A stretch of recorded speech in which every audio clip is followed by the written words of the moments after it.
Hello everyone, welcome to Neurasapiens. In today's tutorial, we'll look at how to add in Greek Varsigma for a Jupyter Notebook Markdown cell using LaTeX Code.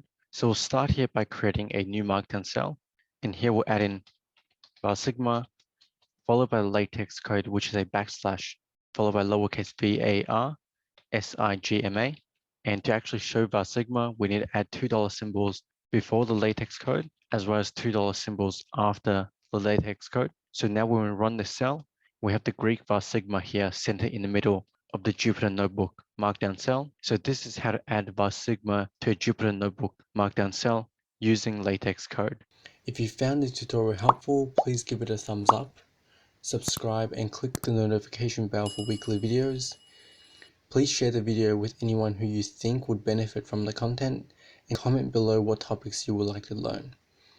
If you would like to support this channel and have the means to do so, the best way will be via my Patreon link in the description below.